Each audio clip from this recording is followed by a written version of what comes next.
Hello friends, இன்றைக்கி வந்து Mumbai Indians versus ஆர்சிபிக்கு எதிரான ஒரு மிகப்பெரிய போட்டி வந்து நடந்தது. ஸோ இன்றைக்கி நடந்த போட்டியில் நம்ம மும்பை இந்தியன்ஸ் அணி வந்து 5 விக்கெட் வித்தியாசத்தில் அபார வெற்றி பெற்றிருக்காங்க. ரொம்ப முக்கியம் வந்து பார்த்திங்கன்னா பாயிண்ட்ஸ் டேபிளில் வந்து நம்ம மும்பை இந்தியன்ஸ் அணி வந்து இப்போது 3வது இடத்துல வந்து இருக்குது. ஸோ 8 மேட்ச் விளையாடி 5 மேட்ச் வந்து ஜெயிச்சு 3 மேட்ச் வந்து தோற்றுருக்காங்க. ஸோ பாயிண்ட்ஸ் டேபிளில் டாப் 3ல் இருக்குது மும்பை இந்தியன்ஸ் அணி. ஸோ இப்போது வந்து ராயல் சேலஞ்சர்ஸ் பெங்களூர் அணி வந்து 8 மேட்ச் விளையாடி ஒரே ஒரு மேட்ச் மட்டும்தான் வந்து ஜெயிச்சிருக்காங்க. 7 மேட்ச் வந்து தோற்றுருக்காங்க. ஸோ இதை பார்த்தாலே வந்து தெரியுது. ஸோ ஆர்சிபியால் வந்து பிளே ஆஃப்குள்ளே போக முடியாது. ஸோ இந்த முறை ஐபிஎல்லை விட்டு வெளியேறியிருக்காங்க ராயல் சேலஞ்சர்ஸ் பெங்களூர் அணி. ஸோ அதுவும் வந்து அணியாக வந்து எலிமினேட் ஆகிட்டு வெளியில் போயிருக்காங்க ராயல் சேலஞ்சர்ஸ் பெங்களூர் அணி. ஸோ உண்மையாகவே வந்து பார்த்திங்கன்னா இந்த ஸ்குவாட் வந்து ரொம்ப மோசமான ஒரு ஸ்குவாடாக தான் வந்து ஆர்சிபி அணிக்கு வந்து அமைஞ்சிருக்கு. ஸோ பேட்டிங் வந்து என்னெல்லாம் டஃப்பாக வந்து ஒரு நல்ல டார்கெட்டை வந்து கொடுத்தாலும் பவுலிங் சைடில் வந்து ரொம்ப முக்கியம் வந்து இருக்குது. இந்த பவுலிங் ஸ்குவாடை வச்சு ஆர்சிபியால் வந்து ஒரு முழுமையான இன்னிங்ஸை வந்து கண்டிப்பாக வந்து தர முடியல.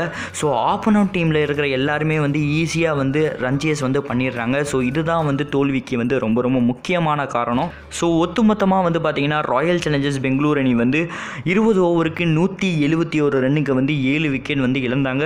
ரொம்ப முக்கியம், நம்ம டிவிலியர்ஸ் அவர்கள் வந்து செம்மையாக வந்து ஆடினார், 75 ரன். ஸோ அவரோட சேர்ந்து மொயின் அலி வந்து அவர் ஒரு அரை சதம் வந்து அடித்தாங்க.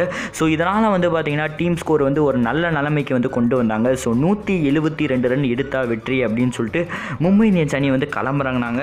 ஆரம்பத்திலேயே வந்து பார்த்திங்கன்னா நம்ம டிகாக் மற்றும் ரோஹித் சர்மா 2 பேருமே வந்து செம்ம மாசா பார்ட்னர்ஷிப் வந்து பண்ணி கொடுத்தாங்க.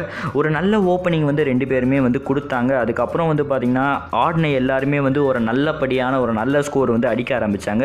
ஸோ 172க்கு வந்து பார்த்திங்கன்னா 5 விக்கெட் மட்டும்தான் வந்து இழந்தாங்க. கடைசியாக வந்து பார்த்திங்கன்னா நம்ம ஹர்திக் பாண்டியா ஒரு அசத்தலான ஃபினிஷ் பண்ணி மேட்சையை வந்து முடிச்சு கொடுத்துட்டாரு. ஸோ ஒரு நல்ல இன்னிங்ஸ் வந்து ஹர்திக் பாண்டியா வந்து விளையாடினார். 37 ரன் வந்து அவர் அடிச்சிருக்காரு.